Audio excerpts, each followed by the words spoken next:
Hello guys, आप सब ठीक होंगे। वीडियो देखने से पहले बेल आइकन और सब्सक्राइब कीजिए, ठीक है। अब ज्योमेट्री की स्टार्टिंग करते हैं, ठीक है। अब ज्योमेट्री देखो, रटना नहीं, बिल्कुल आराम से सीखना और पढ़ना। जो कहीं क्वेरी आए कुछ भी कमेंट बॉक्स में बताना मुझे, ठीक है। ज्यामिति एक ऐसा पोर्शन है जिससे बच्चे डरते हैं और भागते हैं, ठीक है, जो कि हमारे सिलेक्शन को रोकता है, जो कि इससे हमें भागना नहीं चाहिए। देखो किस तरीके से करेंगे। अब जैसे हमारे पास एग्जाम्स में एसएससी, उसमें कई क्वेश्चन आ जाते हैं। एसएससी, सीजीएल, सीएचएसएल, एमटीएस, काफी एग्जाम होते हैं एसएससी के, उसमें क्वेश्चंस आते हैं। ऐसे हमारे पास यूपीटेट, सीटेट क्वेश्चंस आते हैं ज्योमेट्री के, ठीक है। उसके बाद ऐसे केवीएस, पीजीटी, एमपीआरटी, मैथमेटिक्स का पेपर दोगे, केवीएस का, और पीआरटी में हमेशा 10 क्वेश्चन आते हैं मैथ के, चाहे वो साइंस साइड से पढ़ा हो, आर्ट साइड से पढ़ा हो, किसी भी तरीके से पढ़ा हो। केवीएस में, पीआरटी में भी 10 क्वेश्चन मैथ के आते हैं, उसमें से कम 2-3 क्वेश्चन ज्योमेट्री के मिल जाते हैं, जिसको हम छोड़ देंगे मानो। बट ऐसा नहीं करना है, ठीक है। हमें किस तरीके से सीखना है वो देखो, किस तरीके से 0 से हीरो तक बना देंगे, ठीक है। नंबर्स होते देखो किस तरीके से स्टार्ट करेंगे। पहले रेखा क्या होती है, रेखा किस तरीके से होती है, त्रिभुज कैसे होते हैं, कोण कैसे होते हैं, इस तरीके से, ठीक है। अब देखेंगे, इसमें शुरुआत करेंगे। तो सबसे पहले मेरा यही सबसे निवेदन है, वीडियो देखने से पहले सब्सक्राइब कीजिए, बेल आइकन दबाइए, जिससे आने वाली सभी वीडियो मिलती रहे आपको, ठीक है। देखो किस तरीके से करेंगे। जैसे सबसे पहले है हमारे पास रेखा, क्या होती है रेखा, दोनों तरीके से बताऊंगा, इंग्लिश में और हिंदी दोनों में कर करके चलेंगे। देखो सबसे पहले हमारे पास क्या है, रेखा। रेखा को क्या कहते हैं हम, लाइन, क्या कहते हैं हम, लाइन। अब मैंने कोई रेखा खींची है मान लो, तो उसमें क्या कहेंगे, जैसे मैंने ये कह दिया, क्या ये रेखा है, या ये रेखा है, या ये रेखा है, या ये रेखा है, तो कुछ इस तरीके से चलेंगे, ठीक है। बट रेखा होती क्या है, सबसे मेन बात ये है, ठीक है। तो हम क्या कहेंगे कि क्या बोलेंगे, देखो रेखा क्या होता है। मान लो मैंने इसी लाइन को खींच दिया, या मैंने इसी रेखा को खींच दिया, तो देखो किस तरीके से होगी। ये कहेगा कि किसी तल पर कोई भी फेसिस होगा हमारे पास, क्या होगा, कोई भी फेसिस, तो किसी तल पर खींची गई 2 या 2 से अधिक बिंदु संरेखा असंरेख को मिलाने वाली आकृति को हम क्या कहते हैं, रेखा कहते हैं। तो क्या कह देंगे हम कि किसी तल पर 2 या 2 से अधिक, क्या कहते हैं, संरेख या असंरेख बिंदुओं को मिलाने वाली आकृति को रेखा कहते हैं।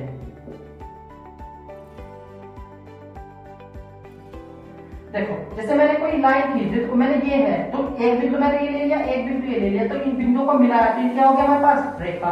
देखो इस तरीके से मैंने इसको खींच दिया, ये भी एक बिंदु है, ये भी एक बिंदु है, तो क्या खींच दिया इसको भी, रेखा। तो किसी तल पर, देखो ये भी एक तल है और ये भी एक तल है, 2 या 2 से अधिक बिंदुओं को संरेख हो या असंरेख, बात है संरेख बिंदु क्या होते हैं और असंरेख बिंदु। संरेख बिंदु वो होते हैं जो केवल एक सीधी रेखा में हो, क्या हो, एक सीधी रेखा में हो। जैसे हमने ये कहा, देखो इस पे एक पॉइंट रखा, ये सीधी रेखा में, ये सीधी रेखा में, ये सीधी रेखा में, इस पे पॉइंट किया, देखो असंरेख, असंरेख देखो ये ऊपर जा रहा है बट ये नीचे आ रहा है पॉइंट, ये ऊपर जा रहा है फिर ये क्या जा रहा है, नीचे जा रहा है, तो ये हो गया असंरेख। तो इस पे कैसे बिंदु है हमारे पास, असंरेख बिंदु, बट इस पे कैसे बिंदु हो गए, संरेख बिंदु। तो संरेख बिंदु एक सीधी रेखा पे होते हैं, असंरेख बिंदु टेढ़ी मेढ़ी रेखा पे होते हैं, ठीक है। तो बिंदु को मिलाने वाली आकृति को रेखा कहते हैं। अब हमारे पास रेखा कितने टाइप्स होती है, रेखा 2 तरीके की होती है। सबसे पहले हमारे पास क्या होती है रेखा, एक होती है सीधी रेखा, एक लाइन,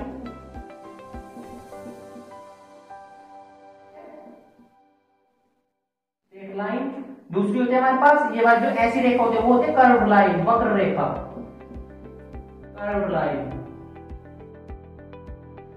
देखता हूं, देखो किस तरीके से होगी। यहाँ पे इसको ठीक कर लें, ये असंरेख है, क्या है यहाँ, असंरेख, इसको असंरेख है, ठीक है। अब हमारे पास क्या आता है, जैसे हमारे पास आएगा, देखो अब पहली लाइन पढ़ेंगे हम, स्ट्रेट लाइन, क्या पढ़ेंगे, सीधी रेखा। देखो रेखा 2 प्रकार की होती है, रेखा 2 प्रकार की होती है,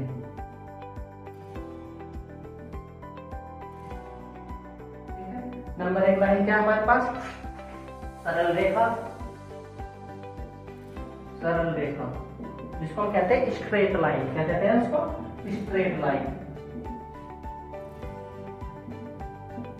ठीक है। देखो स्ट्रेट लाइन होती क्या, कहते हैं कि बिल्कुल स्ट्रेट हो जाओ, तो कहते हैं बिल्कुल सीधे हो जाओ, स्ट्रेट कहते हैं ना, बिल्कुल स्ट्रेट। देखो मार्कर जैसे ये, तो ये क्या बिल्कुल सीधा स्ट्रेट है, कहीं से मुड़ा तोड़ा नहीं है, तो इसको क्या कहेंगे, स्ट्रेट है। अब जिससे कोई बोर्ड के ऊपर की पट्टी आ रही है, ये भी क्या हो जाएगी हमारे पास, स्ट्रेट है। क्या है ये, स्ट्रेट। तो कहने का मतलब वो है कि ऐसी लाइन जो बिना विचलित हुए, मतलब टेढ़ी मेढ़ी हुए बिना सीधी चली जाए, क्या चली जाए, सीधी चली जाए, तो वह रेखा जो बिना विचलित हुए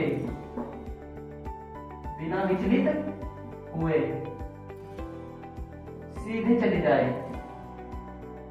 सीधे निकल जाए, से सरल रेखा कहते हैं।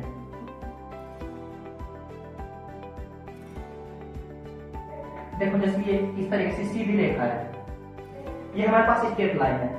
अब जो दोनों तरफ तीर लगे, ये किसको बताते हैं, देखो ये किस चीज को बताते हैं कि रेखा दोनों तरफ को बढ़ सकती है, रेखा ऐसी भी जा सकती है और रेखा ऐसे भी जा सकती है। तो मतलब ये इधर को भी कितनी बढ़ सकती है, इधर को कितनी, तो इन दोनों तीरों का मतलब ये होता है, समझ रहे हो। मान लो मैंने कोई एक रेखा इस तरीके से दे दी, तो इसका मतलब क्या हुआ कि रेखा केवल एक तरफ को बढ़ सकती है कि इस तरफ को जा सकती है, राइट साइड को।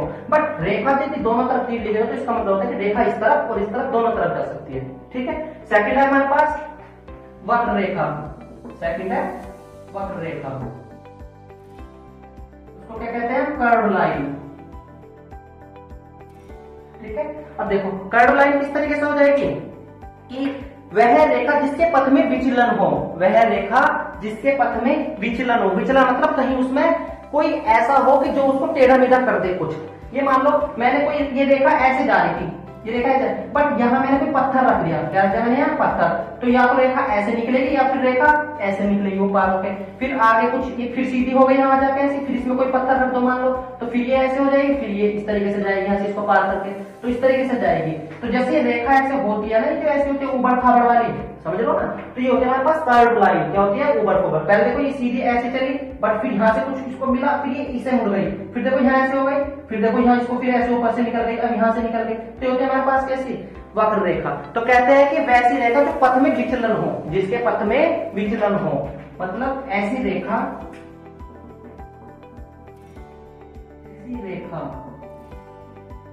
जिसके पथ में विचलन हो, ठीक है। देखो ऐसी रेखा होती है हमारे पास कर्व लाइन, तो ऐसी रेखा क्या हो जाती है, कर्व लाइन हो जाती है। एग्जांपल कर्व लाइन का हो जाएगा, ठीक है। आगे देखो जरा क्या बताएंगे इसमें, ठीक है। अब देखो आगे हमारे पास रेखाखंड, लाइन सेगमेंट। देखो लाइन सेगमेंट, रेखाखंड, रेखा का मतलब होता है रेखा, और खंड मतलब उसका खंडन कर दिया हमने, मतलब रेखा टूट गई कहने का मतलब। तो जैसे हमारे पास ये इस तरीके से रेखा है, अब रेखा का खंडन कर दिया, मान लो ये रेखा थी इस तरीके से यहाँ से लेके यहाँ तक के पॉइंट में, एक रेखा यहाँ बांट दी इस लाइन से, एक यहाँ बांट दी, एक यहाँ बांट दी, तो देखो कितने पार्ट में खंडन हो गया, 1 2 3 4, तो कितने पार्ट में खंडन हो गया, इसको इस तरीके से कह देते हैं लाइन सेगमेंट, ठीक है। अब कहेंगे क्या, किस तरीके से इसको डेफिनेशन किस तरीके से कहेंगे कि जब रेखा की लंबाई को निश्चित किया जाए, जब रेखा की लंबाई को निश्चित किया जाए तो रेखाखंड कहलाती है, क्या कहलाती है, रेखाखंड। तो क्या लिख देंगे हम, जब रेखा की लंबाई को निश्चित किया जाए, लंबाई को निश्चित किया जाए तो उसे रेखाखंड कहते हैं, ठीक है। जैसे मान लो हमारे पास एक रेखा है, इधर को इस तरीके से यहाँ पॉइंट से देखो, एक पॉइंट ये हो गया, एक पॉइंट ये, एक पॉइंट ये, मान लो तो A B C D इस तरीके, तो रेखा का खंडन कितना हो गया, AB BC CD, इस तरीके से आगे पार्ट में इसका खंडन हो जाएगा रेखा का, ठीक है। अब इसमें पॉइंट लास्ट E दे दिया हमने, तो क्या कहेंगे, AE रेखा में AB रेखा खंड है, AE पूरी रेखा हो गई, तो AE रेखा में AB एक रेखाखंड आ गया, यही कह सकते हो। AE रेखा में BC रेखाखंड है, AE रेखा में CD रेखाखंड है, AE रेखा में BE रेखाखंड है, ठीक है। तो इस तरीके से ये हो गया। अब आगे आते हैं हमारे पास किरण, रे। अब किरण होती क्या है, ठीक है। तो क्या कहेंगे, किरण, देखो जैसे मैंने कहा ये पॉइंट है हमारे पास, ये ऐसे निकल गई, इसका बेस्ट एग्जांपल सूर्य का लो, तो सूर्य की किरण, क्या कहते हैं, सूर्य की किरण, ठीक है। सूर्य किसी का नाम नहीं है, ये सूर्य की किरण, बस सूर्य जो ऊपर से आता है वो सूर्य है, ठीक है। तो यहाँ से इस पॉइंट को लिया, इस तरीके से गया।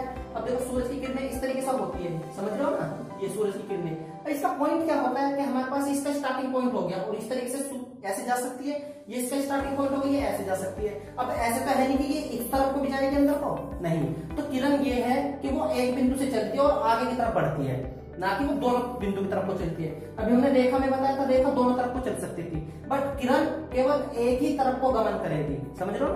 तो किरण की डेफिनेशन क्या हो सकती है, क्या कह सकते हैं किरण की डेफिनेशन को, कि वह किरण, या एक किरण लिखो, एक किरण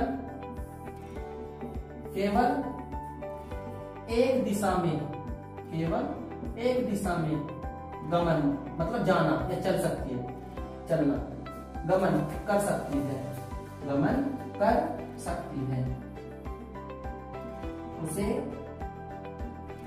किरण कहते हैं, ठीक है।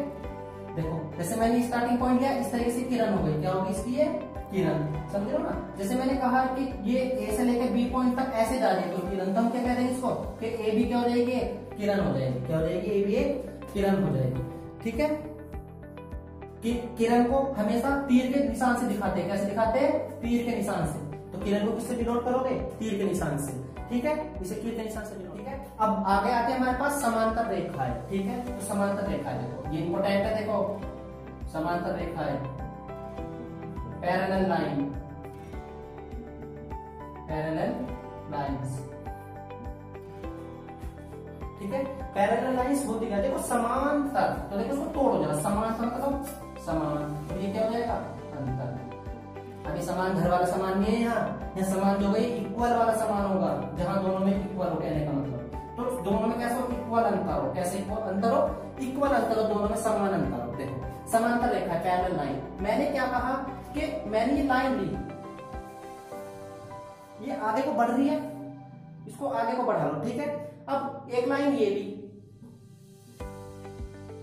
ठीक है। अब दोनों में कौन सी समांतर रेखा है, देखो समान अंतर। अब समान अंतर कैसे होगा, मैंने कहा यहां से लेकर यहां तक इन दोनों के बीच में कितना अंतर है, 5 सेंटीमीटर का ले लो। यहां से यहां तक कितने का है, 5 सेंटीमीटर का है। यहां भी कितना है, 5 सेंटीमीटर का है, ठीक है। तो कहने का मतलब वो है कि समांतर रेखा वो होगी जिसमें जो आगे तक दोनों ऐसी जाए और उनमें समान अंतर रहे, कैसे रहे, दोनों में समान अंतर रहे, दोनों रेखाओं में। बट यहाँ देखो, यदि मैंने इस लाइन को देखा, यहाँ क्या है, इसमें कितना, इसमें है 5 सेंटीमीटर, यहाँ कितना हो गए 4 सेंटीमीटर। इसको आगे बढ़ाओ ऐसे, तो कितना हो जाएगा आगे जाके 2 सेंटीमीटर। इसको और आगे बढ़ाओ, बट इस तरीके से जाके अंतर खत्म हो गया। तो इस तरीके की रेखा क्या हो जाएगी, समांतर रेखा नहीं होगी। तो इस तरीके की रेखा भी आगे बात करेंगे, इनको कहते हैं प्रतिच्छेदी रेखा है, प्रतिच्छेदी रेखा है,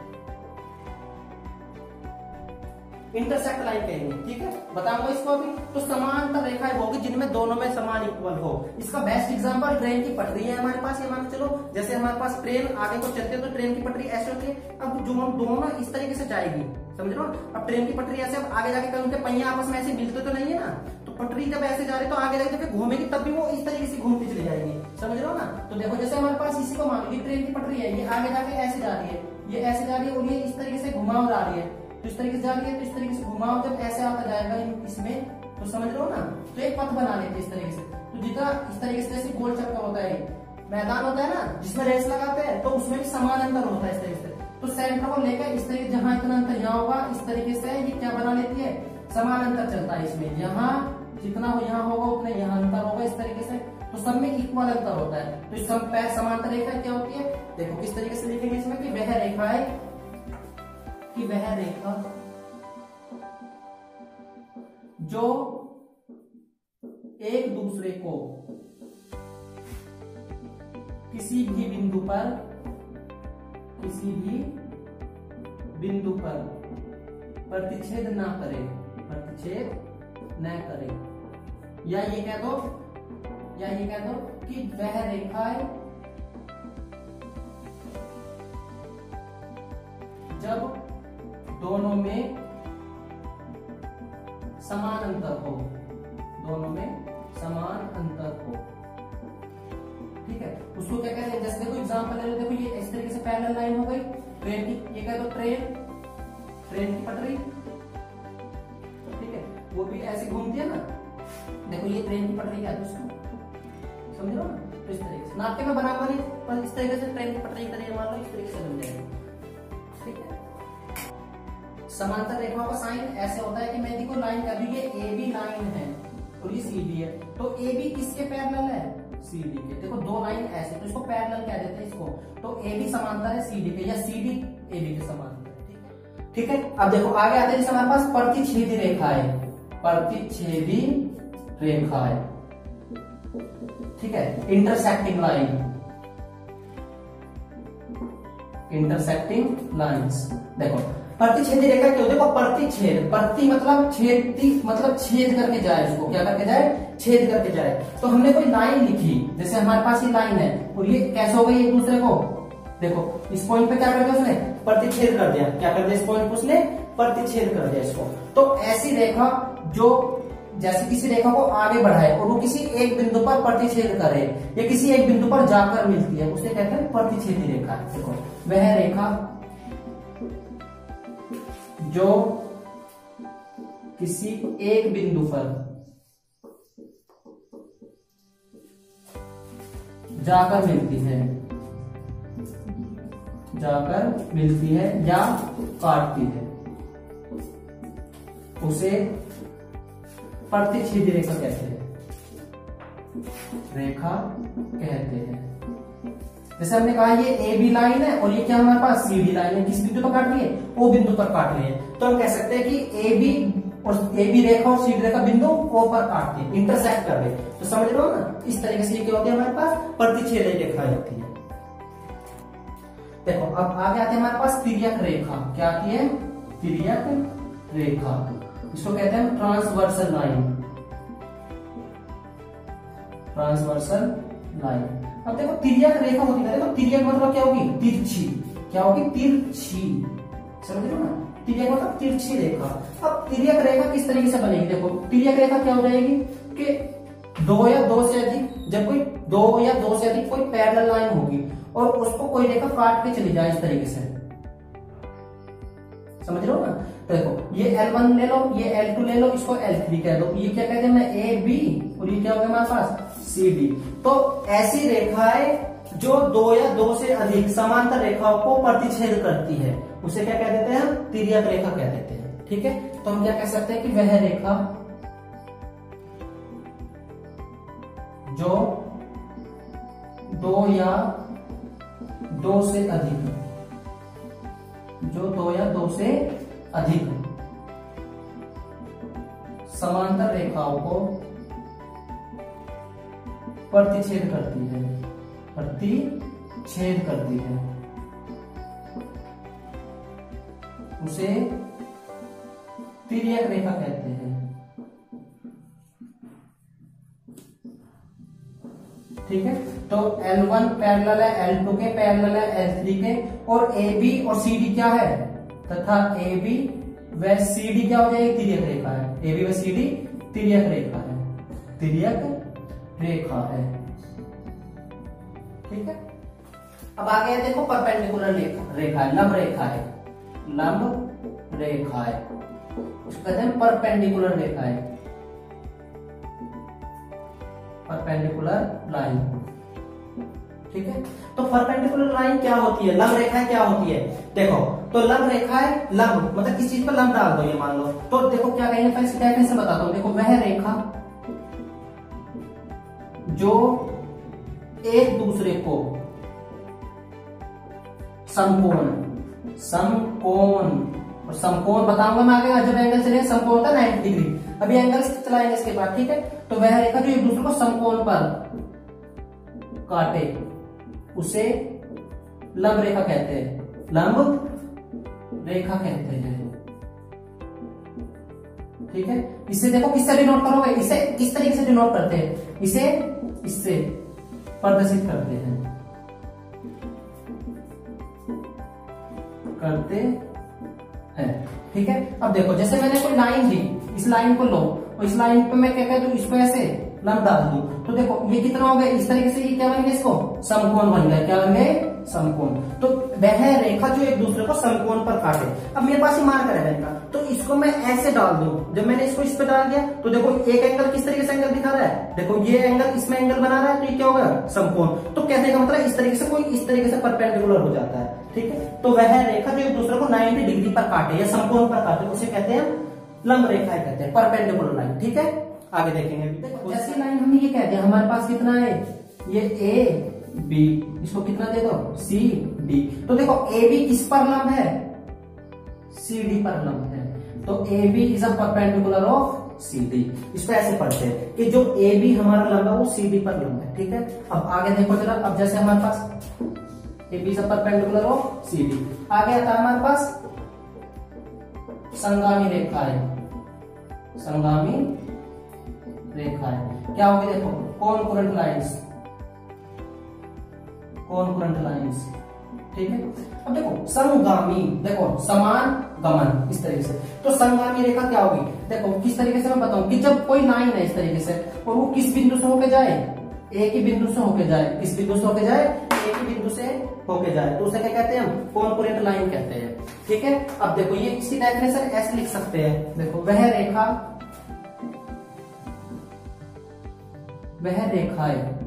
जो केवल एक बिंदु से, केवल एक बिंदु से होकर जाती है उसे संगामी रेखा कहते हैं, संगामी रेखाएं कहते हैं, ठीक है। तो ये क्या हो गया, ओ पॉइंट हो गया। तो क्या मतलब जैसे हमने कोई लाइन बना ली, इस तरीके से हमारे पास एक लाइन थी, बट एक लाइन यहां से कट कर गई, इसको एक लाइन यहां से कट हो गई, ये कट हो गई, इस लाइन से कट, ये पॉइंट हो गया, इस तरीके से कट हो गई, तो संगामी रेखा हो गई। बट यदि कोई हमने रेखा इस तरीके से बना ली, देखो ये कोई तो यहां से कट करके चली गई, कोई यहां से कट करके चली, कोई यहां, तो किसी एक पॉइंट से कट नहीं कर रही है, ये अलग अलग पॉइंट पे कट कर रही है। तो ऐसी रेखा जो केवल एक ही बिंदु पर प्रतिच्छेद करके जाती है या केवल एक ही बिंदु से जाती है उसे क्या कहते हैं, संगामी रेखा कहते हैं, ठीक है। आगे देखेंगे कौन सी लाइन आ रही है, हमारे पास सहसती रेखा है, ठीक है। कोप्लेनर लाइन, कोप्लेनर लाइन, देखो सहसती मतलब सह में समान सतह पर हो, तो वह रेखा जो एक ही सतह पर हो, एक ही सतह पर हो उसे सहसती रेखाएं कहते हैं, ठीक है। जैसे मैंने कोई लाइन ली और देखो वह रेखा जो एक ही सतह पर हो, इस सतह पर हो, तो क्या उसको क्या कहते हैं हम, सहसती रेखा कहते हैं। केवल एक ही सरफेस पर हो, क्या हो, उसका सरफेस एक ही हो, तो उसे सहसती रेखाएं कहते हैं, ठीक है। अब जैसे इसमें देखो पॉइंट बन जाते हैं हमारे पास। अब पॉइंट में क्या कहते हैं कि एक ही सतह के सभी बिंदुओं को सहसती बिंदु कहते हैं। एक ही सतह के सभी बिंदुओं को, मैंने कोई बिंदु लिए जैसे ये बिंदु, ये तो क्या कहते हैं कि बिंदु है, याद रखना पॉइंट नोट, कि एक ही सतह के बिंदु को सहसती बिंदु कहते हैं,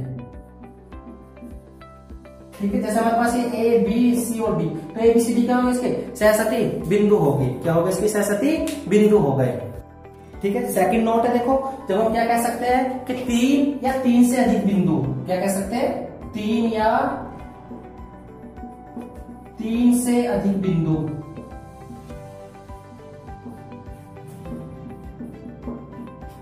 जब एक ही रेखा पर हो, जब एक ही रेखा पर हो तो उन्हें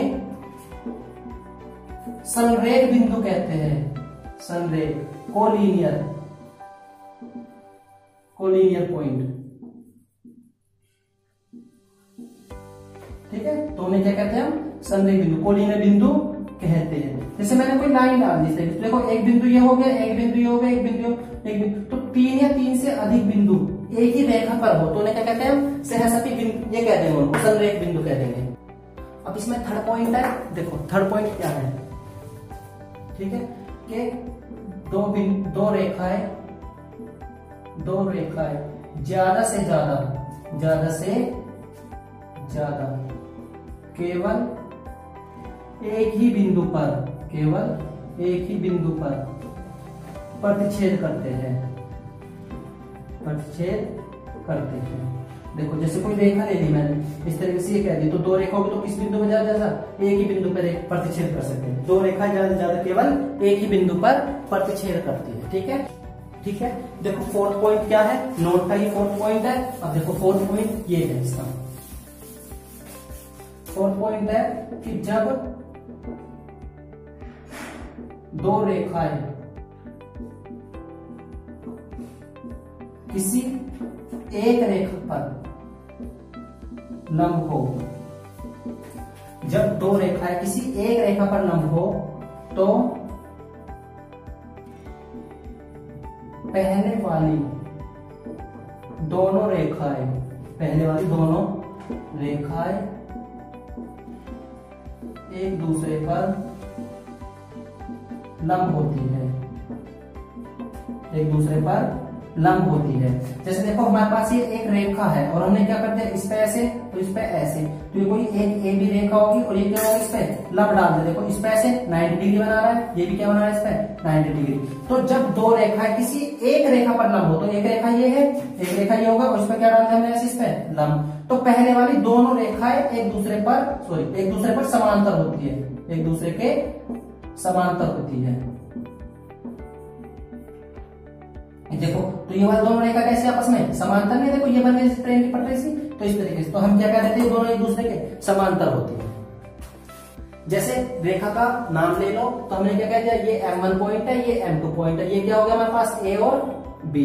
तो हम क्या कह सकते हैं कि M1 किस पर लंब है, कि M1 परपेंडिकुलर किस पर, AB पर, तथा M2 भी किस पर परपेंडिकुलर है, ये M2 है, M2 भी किस पर परपेंडिकुलर है, M2 परपेंडिकुलर AB पर। ठीक है, अब यही हमारे पास इतनी ही रेखाएं होती है।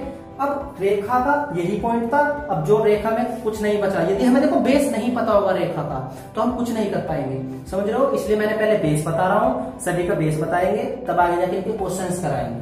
ठीक है, thank you, like and share and subscribe करो सभी में, बाकी नेक्स्ट वीडियो में मिलेगा। ठीक है, चलो।